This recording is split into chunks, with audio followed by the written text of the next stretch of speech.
La mesa directiva de la Asociación Mexicana de Comunicación, Audiología, Otoneurología y Foniatría, con el fin de promover la educación médica continua de todos nuestros asociados, les da la más cordial bienvenida a este importante evento, esperando les ayude a su práctica profesional. Gracias por su asistencia.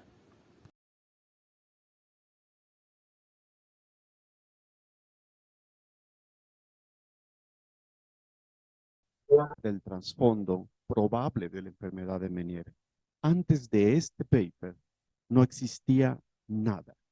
Le debemos a Holpike no únicamente, ¿verdad?, las maniobras de Holpike para la detección, ¿verdad?, del vértigo posicional benigno, sino que le debemos a Holpike y a Kern este paper seminal en 1938 en Londres.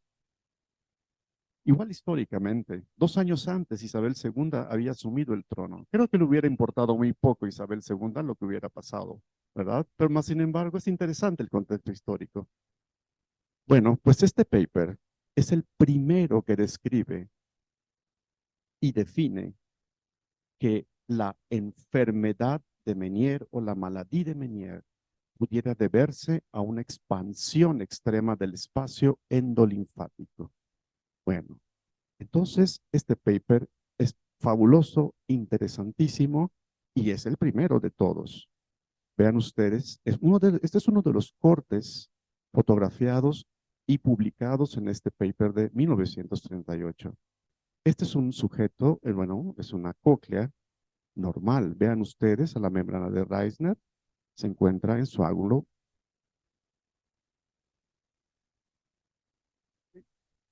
de 45 grados,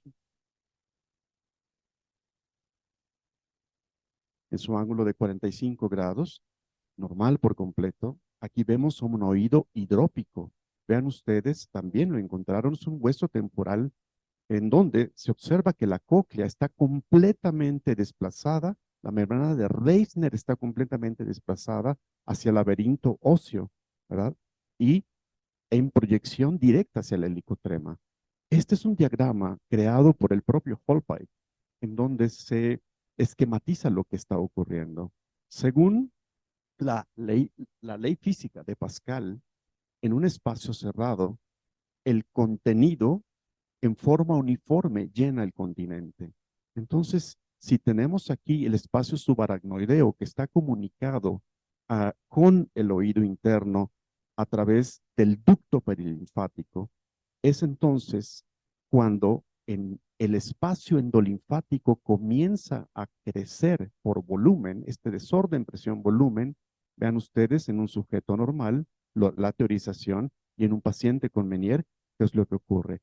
El espacio perilinfático tiende a desaparecer ocupado por el volumen endolinfático, y es cuando se le describe como hidropesía de la endolinfa, hidropesía endolinfática. Vean ustedes, la hidropesía endolinfática, incluso desde aquel momento, y este sigue siendo el paper de Holpike, paper, de acuerdo a los estudios histopatológicos de la época, que no han cambiado demasiado en términos de la nomenclatura, podemos observar lo siguiente. Ellos describen, de acuerdo a los documentos y a los estudios de especímenes, dos tipos de hidropesía: hidropesía no progresiva, hidropesía progresiva, a la cual se le atribuye la enfermedad de Meniere, la sífilis congénita, el idiopsis linfático tardío, y a la no progresiva, todas estas causas. Es decir, la hidropesía por enfermedad de Meniere es una hidropesía teóricamente progresiva, ¿verdad? Junto con otras más. Y puede ser clasificada, incluso desde ellos lo clasificaron, como moderada, severa y superficial. Bueno, pasa entonces el tiempo y nos vamos a 1980. Este es el famoso estudio de Belal y Antunes, quienes luego, posteriormente, Antunes se fue a trabajar a UCLA con Robert Bailo dentro del laboratorio de hueso temporal, en donde ya con más sofisticación y obviamente con equipos todavía más de avanzada, Entonces es posible observar este espécimen en donde se observa, donde se aprecia, perdón, una severa hidropesía coclear. Vean ustedes, no hay membrana de Reisner. Realmente esta es la membrana de Reisner, pero totalmente adosada al laberinto óseo en la escala vestibular. Y lo mismo ocurre, pero particularmente inicia en el helicotrema, en la vuelta apical. ¿Esto qué representación tendría desde el punto de vista clínico? Agustín, en frecuencias graves, exactamente. La cocleocentricidad de la cápsula óptica en la hidropesía endolinfática comienza en el icotrema. Es por eso que la inmensa mayoría de los pacientes comienza a fluctuar o a descender en los graves. Es en donde se codifican las frecuencias graves, en la vuelta apical. Ahora, ¿cuál es la reflexión también? Vamos a otro estudio, un metaanálisis indispensable de Pender. Vean ustedes, este metaanálisis publicado ya obviamente en los años 2000, hidrops endolinfático y enfermedad de Meniere, porque empiezan los cuestionamientos. ¿Será realmente el, el hidrops endolinfático la causa de la enfermedad de Meniere? ¿Por qué hay pacientes y especímenes de hueso temporal con hidropesía endolinfática que no desarrollaron enfermedad de Meniere? ¿Y por qué hay pacientes a quienes se les diagnosticó y cumplieron criterios de enfermedad de Meniere, pero que sus especímenes no mostraban hidropesía endolinfática? Ahí empiezan un poco las controversias y las disociaciones. Vean ustedes, ¿qué es lo que descubren estos metaanálisis? Sobre todo el metaanálisis de Pender, algo sumamente interesante que tiene una utilidad clínica capital, como vamos a ver poco tiempo después. Esta secuencia de casos, dice, refleja la extensión de las lesiones y muestra que afectan predominantemente a la cóclea. De hecho, la cóclea se vio afectada en cada caso y en 3 casos las lesiones cocleares fueron las únicas lesiones. La progresión fue clara y ordenada, no fueron dispersas. No hubieron lesiones aisladas en ningún compartimento más allá de la cóclea. Por lo tanto, perdón por esto, todos los especímenes se alinearon en un mismo paradigma, con un proceso que comienza siempre en la cóclea y progresa para involucrar posteriormente al sáculo, al utrículo y a las ámpulas en ese orden. ¿Qué quiere decir esto? Que la hidropesía endolinfática es un proceso histopatológico que comienza sí o sí en la cóclea, en la vuelta apical, es progresivo, no es aleatorio y sigue un orden completamente estricto. En este orden, si la lesión se confinaba exclusivamente a la vuelta apical de la cóclea, y nada más ahí, el sáculo se encontraba indemne. Es el primero de los órganos laberínticos que se afecta después de la cóclea. ¿Qué significaría esto, colegas, para las clasificaciones iniciales de la American Academy of Otolaryngology and Ophthalmology, como era antes en el 72, y para la primera clasificación de la American Academy of Otolaryngology en Meniere? La existencia potencial de que exista un Meniere exclusivamente coclear, exactamente, y que ha sido desestimado por las últimas clasificaciones, que son altamente controversiales, como vamos a ver en un momento, y que han excluido por completo al paciente que no cubra todos los criterios. Alguna vez me tocó presenciar un pequeño debate que hubo rumbo a la clasificación Barani entre los participantes del panel, del paper de la clasificación Barani de Meniere. Y bueno, casi hubo golpes, pero prevaleció, no sé, un pequeño statu quo y se desestimaron las categorías de posible que todavía la American Academy of Otolaryngology tiene. De manera que, bueno, se restringió todavía más y paciente que no entre en la clasificación Barani no tiene Meniere, pese a que comience con el proceso clínico audiológico y años después o meses después haga vértigo. Eso no es posible. Esa es parte del problema.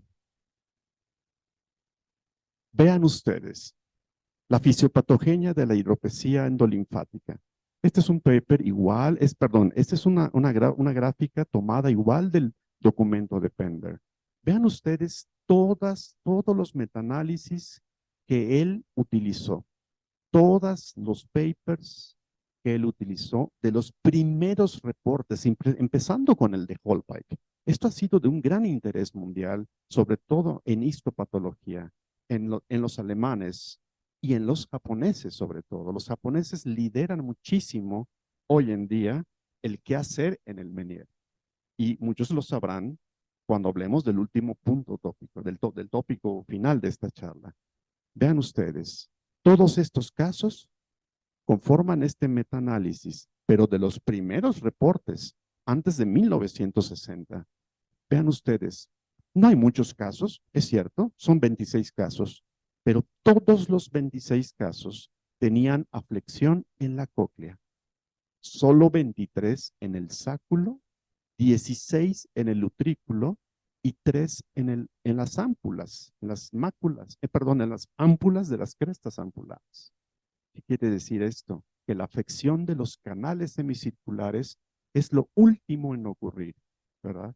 Por eso la disociación que existe entre las calóricas y el BHIT en la enfermedad de Meniere. Quienes hayan tenido la oportunidad de observar esa disociación, ¿verdad? Tiene un origen histopatológico y fisiológico. Estos son los datos combinados, ¿verdad? De todos los estudios de huesos temporales.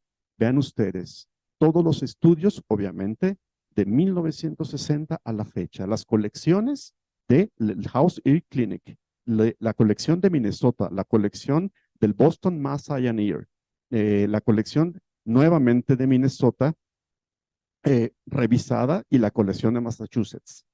Vean cuántos casos, naturalmente muchos más, porque ya se estructuran en bancos de huesos temporales. Nuevamente, el total fueron 184. La cóclea afectada en 184. El sáculo en 78, el utrículo en 51.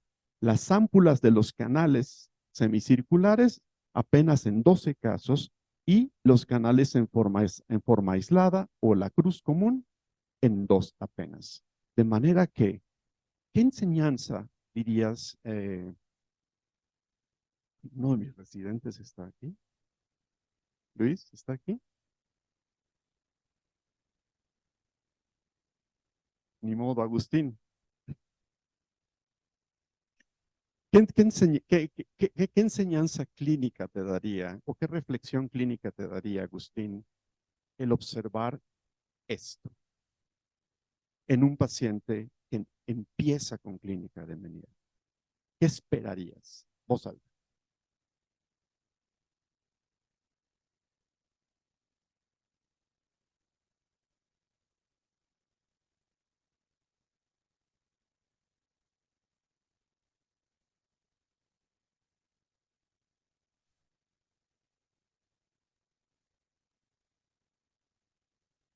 Exactamente. ¿Tú sacarías a un paciente de la probabilidad o posibilidad de enfermedad de Meniere si no ha tenido vértigo? Sería una locura, es correcto. Pero hasta antes de 2007 habría que matar al paciente o esperar a que muriera y que le permitieran sus familiares donar su hueso temporal para saber si era Meniere o no. Ya no es así. Ya hay diagnóstico in vivo. Vean ustedes nuevamente, este metaanálisis debe ser, yo diría que podría ser una lectura obligada para todos nosotros quienes nos enfrentamos a la enfermedad de Meniere. Nuevamente aquí, en esta figura, las lesiones, la distribución de lesiones en 93 casos, canales cruz, ámpulas muy poquito, utrículo, sáculo, cóclea. Y si lo vemos en el orden inverso, esta es la progresión de la hidropesía endolinfática, colegas. Esta, la cóclea, vuelta apical, sáculo, mareos ligeros, utrículo y sáculo, crisis de vértigo y un compromiso individual de los canales, quizás hasta el mero final y en muy pocos. Vean ustedes, esta es la otopatología propuesta, el estadio propuesto para el hidrops endolinfático por Pender. 1A, una dilatación del ápex coclear del helicotrema moderada. Vamos a saltarnos el B. 2A, una dilatación del sáculo moderada. 3A, dilatación del utrículo. El utrículo tiene capacidad expansiva muy pobre debido al laberinto óseo que lo rodea. Si hay algo que se expande tremendamente a la hora del involucro hidrópico dentro del laberinto, es el sáculo. Y el sáculo llega a expandirse a tal grado que hace una protrusión de la platina del estribo hacia el oído medio. Por eso no es nada raro en pacientes con Meniere o con hidropesía de grado severo encontrar hipoacusia. ¿Quién lo dijo? Conductiva o mixta. Entonces pueden decir, qué locura, es una enfermedad coclear. ¿Cómo conductiva? Claro, es un trastorno hidráulicamente lo genera. Es la hipoacusia conductiva del oído interno por Meniere, como ocurre en la dehiscencia del canal anterior, como ocurre en el síndrome del acueducto vestibular ampliado. De manera que no se extrañen, puede no estar descalibrada la vía ósea. ¿Ok? ¿Sí? No regañen al residente cuando les muestre una audiometría con gap en Meniere necesariamente, ¿no? Bien. Grado 4.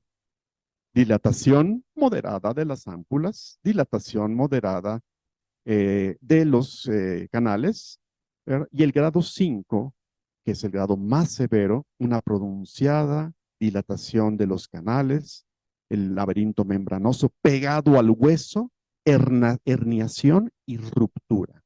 Es el grado máximo propuesto por Pender. Bien, concluye Pender, el origen de esta lesión es incierta. Para algunas especulaciones son más plausibles que las otras. El mecanismo generador parece ser hidráulico. En efecto, potenciales etiologías incluyen barotraumas, secreción de las células oscuras excesiva, actividad de las acuaporinas en el ápex, en el helicotrema coclear, defectos de resorción en el saco endolinfático y fenómenos obstructivos en el ducto endolinfático. No desestimar las características estructurales y la resistencia a la presión hidráulica de las membranas, particularmente la membrana de Reisner, porque paradójicamente se estudia el volumen del hidrops, del conducto endolinfático, pero lo que se deflexionan son las membranas, de manera que las teorías sobre el proceso de hidropesía actual no solo comprende al exceso de líquido o su falta de resorción, sino a la discapacidad o deformación estructural de las membranas que deben de contener la presión dentro de sus espacios correspondientes. La hidropesía endolinfática histopatológicamente hoy en día es vista como un problema entre exceso de producción de líquido y probables defectos en las características histológicas de las membranas, porque la membrana precisamente es la que se elonga, no necesariamente se presume tiene que ser una sobreproducción de líquido, tales como la configuración de la membrana, su composición y su fuerza intrínseca. Empezamos con los problemas. Bueno, el Meniere está lleno de problemas, pero vamos a platicar de dos problemas que podemos nosotros abordar pronto si lo decidimos. Y quizás muchos de ustedes ya lo han abordado y lo han reflexionado. Y sobre todo con beneficio inmediato para los pacientes y para la ambigüedad diagnóstica. La medicina, ustedes lo saben, está con un pie puesto en el precipicio del error médico. ¿Sí? No es una ciencia exacta. Estamos siempre con un pie en el abismo de errar. Y en una patología tan pleomórfica, como es la enfermedad de Meniere, supuestamente producida por hidropesía linfática, ustedes hagan memoria sobre sus casos y cuántos casos se habrán quedado, ¿verdad?, en la incertidumbre por falta de elementos de comprobación, ¿sí? Porque la única comprobación hasta 2007 era tener el espécimen del hueso temporal, no había de otra. Esa era el diagnóstico de certeza. Bien, veamos esto. Vean ustedes la variabilidad fenotípica. Ese es el primero de los problemas. Variabilidad fenotípica y comorbilidades. ¿Cuál es la principal comorbilidad a la que se enfrenta el clínico en la enfermedad de Meniere y que puede llegar a producir variabilidad en la audiometría y crisis de vértigo que casi la simulan?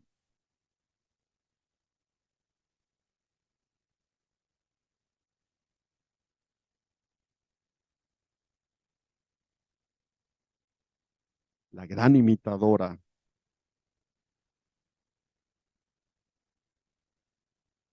la migraña vestibular, exactamente. Otro problema, la exclusión y exclusividad de las clasificaciones vigentes. Vean ustedes, vean la problemática. Variabilidad fenotípica, una enorme manera de presentarse, no necesariamente con la tríada o la tétrada que estamos acostumbrados. Lindsay nos dice, en un estudio histopatológico de pacientes con síntomas auditivos sin vértigo, se observaron hidropesía linfática únicamente a nivel coclear. Williams y Horton en el año 50, con una serie de 32 pacientes con hidropesía linfática sin vértigo, encontraron exclusivamente hipoacusia sensorineural predominante para tonos graves o hipoacusia fluctuante o súbita. En pacientes con Meniere definido, el 40% de ellos presentan síntomas auditivos y 3 a 10 años antes del primer episodio de vértigo. Colegas, no debemos soltar a un paciente con hipoacusia fluctuante audiométricamente documentada, sobre todo cuando la curva es plana, cuando la curva es ascendente y fluctuante. La posibilidad de que tengamos un Meniere en curso, al ser cocleocéntrico, es bastante buena. ¿Okay? No lo soltemos, no por no cumplir los criterios Barani o los criterios X o los criterios, vamos a verlo en un momento. Bien, el desarrollo ulterior del síndrome completo se observa en 37-42% de los pacientes con hipoacusia en tonos graves, acúfeno y plenitud aural. No en todos. Shia, el gran Shia, nos dice en 75, la tríada de plenitud aural, acúfeno e hipoacusia fluctuante es más frecuentemente encontrada en pacientes con hidrops que la tétrada de síntomas con vértigo como acompañante. ¿Sí? Si el hidrops no progresa hacia el espacio laberíntico posterior, no va a haber vértigo. Puede haber mareo, inestabilidad, alteraciones en las pruebas fisiológicas, sobre todo en los potenciales evocados cervicales, en la electrocoreografía y en las calóricas, pero puede no haber vértigo rotatorio de 20 minutos mínimo de duración con nistagmo, como estrictamente nos obligan las clasificaciones más recientes, que no necesariamente por ser más recientes están libres de crítica. Comenté hace un ratito, el tema de la clasificación Barani separó amigos, ¿eh? Separó amigos y separó países. Fue un tema tremendo. Ténganlo en cuenta. Vamos a verlo. El problema de las clasificaciones. La primera, cuando oftalmología y otorrinolaringología convivían bajo la misma especialidad. ¿Bien? O cuando otorrino y audiología está. La doctora Roseto nos puede decir, ¿cuándo hubo esta separación, doctora?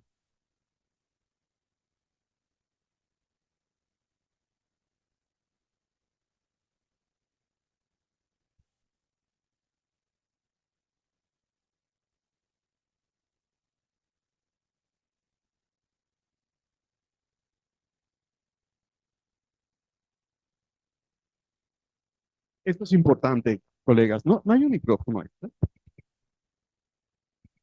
pero funciona. Sí, por favor. Nos podría repetir ahorita que le dé el micrófono. Esto es importante, colegas.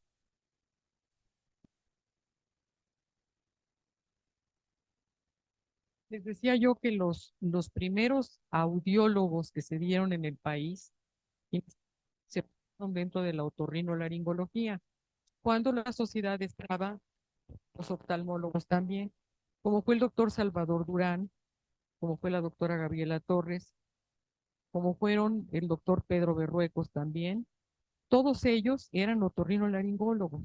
Posteriormente, ya por elección personal, empezaron a elegir exclusivamente la audiología, pero en general siempre se formaron dentro de la otorrinolaringología.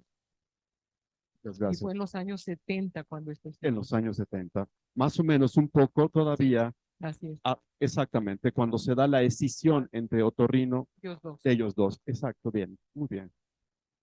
Somos privilegiados, ¿sabían ustedes que, a saber mío, Egipto, China y México son los únicos países que tienen a esta especialidad como especialidad médica?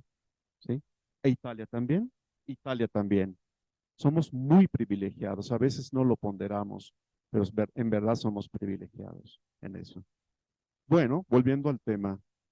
La primera clasificación establecida por la American Academy of Ophthalmology and Otolaryngology. Segunda clasificación por el Comité de Investigación de Enfermedad de Meniere de Japón. Lamentablemente, esta bibliografía no llegó a nosotros con facilidad, solo fue publicada para Japón, pero era bastante interesante porque llenaba gaps que la primera dejaba. Posteriormente, en el 88, y esta está publicada, la sociedad japonesa refrenda y no enmienda lo publicado en 1974, en donde un paciente con enfermedad de Meniere puede tener para grado de probabilidad solo vértigo o solo hipoacusia fluctuante. Luego entra esta clasificación muy, muy conocida, que es la clasificación de la American Academy of Otolaryngology de 1985, todavía vigente. Uno puede decidir qué clasificación usar. De pronto escucho con cierta frecuencia, es que según la clasificación Barani, es que es según la clasificación X, ninguna clasificación ha sido derogada ni desestimada. Uno puede escoger la clasificación que desde su punto de vista y experiencia reúna los criterios para su población y casuística. Yo, yo con mucha frecuencia, casi siempre utilizo esta clasificación. Es mucho más democrática, menos exclusiva. Y si me apego yo a la clasificación Barani, que no tengo nada en contra de la clasificación Barani, mucho menos lo tendría en contra de la sociedad Barani, ¿verdad? Que han sido ejemplo de guía y faro actualmente para nosotros, su clasificación es altamente restrictiva. Quedan fuera más del 60% de los pacientes que van a empezar con síntomas auditivos. Posteriormente, en 95, la propia AOHNS hace una revisión de su clasificación, no hace demasiadas modificaciones. En 2015, la clasificación Barani, y finalmente en 2015, algo que pasó aquí. El Comité de Equilibrio de la AOHNS, de la American Academy, quita de su clasificación la categoría de posibilidad en adherencia a la sociedad Barani. Igual aquí un pleitazo, pero marca diablo, y muchos todavía, cuando lean ustedes papers recientes o los que han leído, se habrán dado cuenta, de acuerdo a la clasificación 1985, papers publicados 2023, hacia una década atrás o 5 años atrás. Hay quienes, investigadores, de gran vanguardia, renombre y prestigio que se rehúsan a utilizar estas dos clasificaciones. Y finalmente, en 2017, ¿qué tan todas estas incongruencias llevan a algo?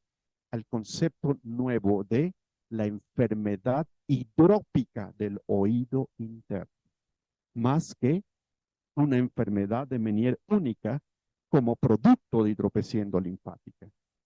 Vean ustedes, este paper, que es fantástico, yo lo recomiendo mucho, ¿verdad? Este paper seminal de Gurkov, alemán, y Hornibroek, neozelandés, que aparte estos dos tipos son sensacionales, sumamente generosos, increíbles. Yo les recomiendo seguirlos porque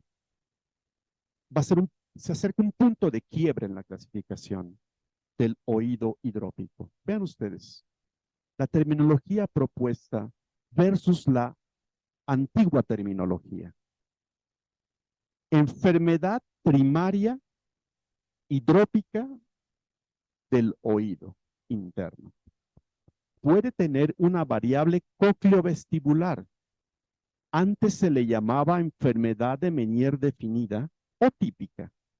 Puede tener una variante puramente coclear o puramente vestibular, y antes se le llamaba enfermedad de Meniere coclear o vestibular, terminología que ya se había quedado de algún modo en el olvido, pero es rescatada porque los pacientes que solo hacen vértigo episódico o que solo hacen hipoacusia fluctuante quedan descartados. De pronto les hacen su resonancia magnética con gadolinium y un tremendo hidroxendolinfático y no tienen síndrome cocleovestibular. Tienen hidropesía linfática, pero no tienen el Meniere esperado, o sea, cocleovestibular. Esta es la enfermedad primaria, y la secundaria, naturalmente, a muchas cosas. Enfermedad cocleovestibular o vestibular o coclear asociada a neuritis vestibular, laberintitis inducida por ruido, trauma, genética, enfermedad autoinmune del oído interno o hidroxendolinfático tardío, a lo que le llamábamos el Meniere secundario, exactamente, o síndrome de Meniere. Vean. Ahora, vean ustedes lo interesante de la propuesta, y sobre todo que esta propuesta está basada en todos los hallazgos que hemos mencionado y muchos más de gran calidad. Es decir, la evidencia que muestra Gurkov es nivel de grado A, las máximas evidencias posibles, la máxima evidencia posible y un grado de confiabilidad número 1. Vean ustedes, la enfermedad hidrópica cocleovestibular, ¿verdad? La enfermedad coclear, la enfermedad puramente vestibular. Vean cómo aquí Gurkov ya no habla de Meniere, porque la enfermedad de Meniere se encuentra dentro del tipo cocleovestibular de enfermedad hidrópica del oído interno idiopática, y no requiere necesariamente, ¿verdad?, 5 crisis de vértigo para poderse definir. Requiere apenas 2 crisis de vértigo rotatorio para poderse definir. Aquí, en la vestibular, no requiere que haya ninguna alteración coclear, únicamente vestibular. Y así, si vamos observando, cada una de estas características o subtipos conforman la enfermedad hidrópica del oído interno. Hasta aquí, ¿alguien desea hacer algún comentario? Sobre todo, no sé, alguien que ve masivamente pacientes. Yo cuando estaba en Centro Médico Nacional, veía masivamente pacientes con Dulce, por ejemplo, en donde la gran concentración de enfermedad de pacientes con sospecha de Meniere, pero sin criterios completos, era abundantísima, y seguramente ustedes en sus prácticas institucionales o en sus prácticas privadas. Dulce, no sé si quieras comentar respecto a esta propuesta que va a ser parte de la nueva revisión de la clasificación Barani, y esto es a manera de chisme por parte del doctor Nicolás Pérez. ¿Ya? Va a haber una revisión por lo incongruente que resulta ser la clasificación actual. ¿Te sientes representada como otoneuróloga ante esta situación? Doctor, como usted comenta, la verdad es que la clasificación actual Barani, y lo hemos comentado con los residentes, nos llega a limitar muchísimo en los diagnósticos. Tenemos ya cada vez más pacientes que se van sin un diagnóstico probable o definitivo, que incluso a veces hasta dudamos el cambiar el diagnóstico, tal vez pensando que pudiera ser hasta una migraña vestibular, por la complejidad que a veces nos da el dar un diagnóstico certero, ya teniendo solamente la clasificación de probable o definitiva. Entonces, considero de que si se pudieran, bueno, yo personalmente soy del mismo pensamiento de estar con la clasificación de 1985, que es con la que más me identifico al momento de clasificar pacientes, porque aparte nos apoya a la evaluación terapéutica. Exactamente, y a la clasificación de resultados, ¿verdad? Exacto, sí. Al nivel de resultados en el control de vértigo, nivel grado 0, 1, 2, 3, control A, B, C, etcétera. Exacto, audiométricamente y vestibularmente nos ayuda a poder evaluar no solamente mi diagnóstico, sino la evolución del paciente en cuanto a tratamiento y no solamente sintomatológico, sino también ya evidenciándolo en pruebas. En niveles de control, ¿cierto? Exacto. Terapéutico. Sí. Colegas, si yo les invito, si no tienen nada que hacer más tarde o quizás no sé, impriman. Yo soy de leer en texto. Impriman las dos clasificaciones. La de 1985, leámosla a detalle de nuevo, seguro la han leído a detalle, pero hagamos ese ejercicio. Leamos la clasificación Barani. Si estuviera aquí, la Barani. No, es la más grande ilusión, pero la clasificación es un desastre. Léanla y hagan memoria sobre sus casos, sus pacientes, su propia reflexión y verán que es peor que Corea del Norte. De verdad. Por un lado tenemos Islandia y por otro Corea del Norte, en el amplio sentido del término. ¿Sí? Y eso es gravísimo a la hora de tener a un paciente enfrente. No me voy a dar más, según esto me quedan 5 minutos. Y finalmente, colegas, ¿quiénes de ustedes en forma rutinaria o al menos una vez han hecho diagnóstico en vivo de hidropesía endolinfática? Si gusta alguien levantar la mano.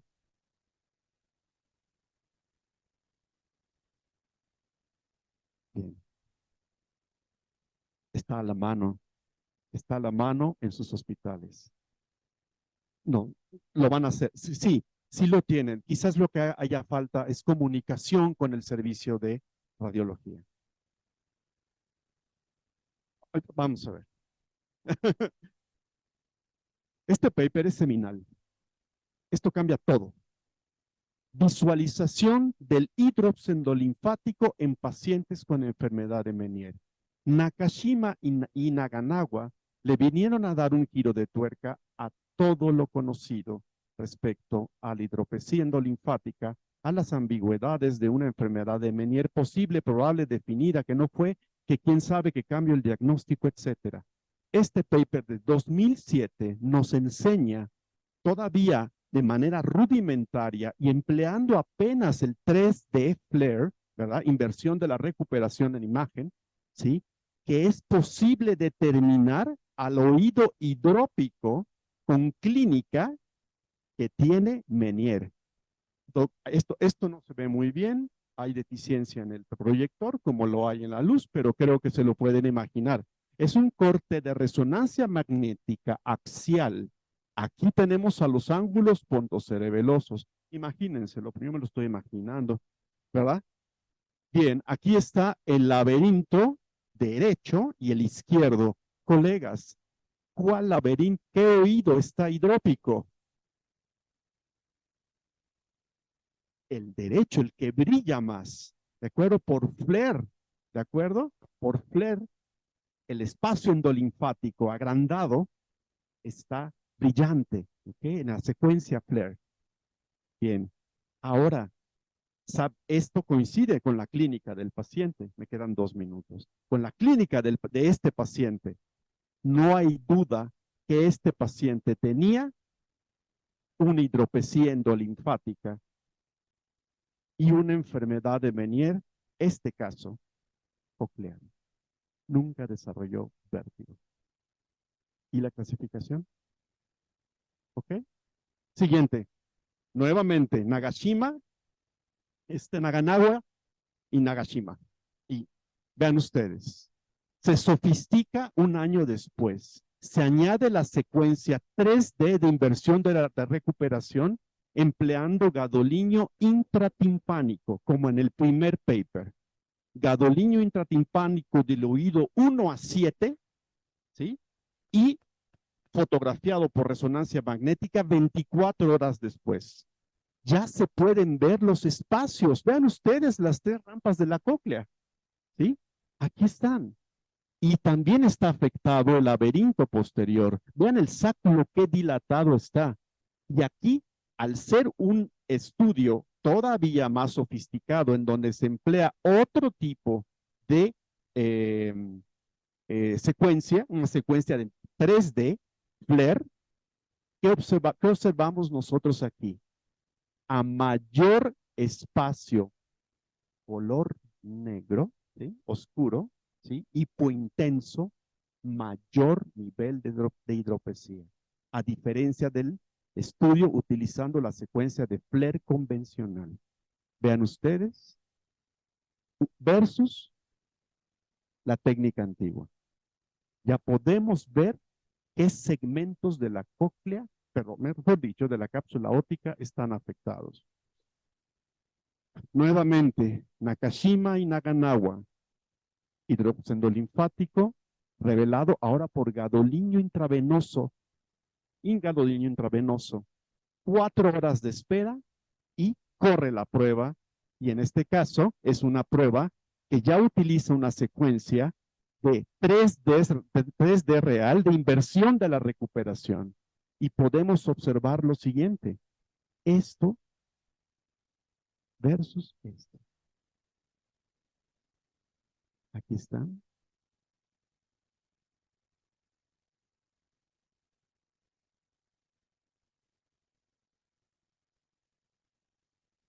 No se ve bien, pero ¿quién dice cuál es el lado afectado? No olviden que en inversión de la recuperación, a mayor hidropesía, mayor hipointensidad.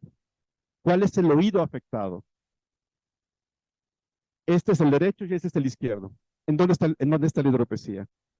Y tenía este paciente un síndrome cocleovestibular, es decir, como el que nos gusta ver, comprobado. Y finalmente, ya se puede hacer la gradación de el nivel de severidad. El normal, el grado 1, el grado 2 y el grado 3 de enfermedad de Meniere, con toda la separación del espacio endolinfático.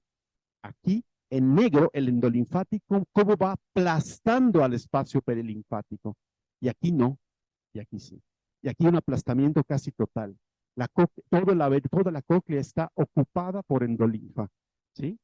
Siguiendo la ley de Pascal, ¿sí? De la expansión de volúmenes. Gracias, colegas.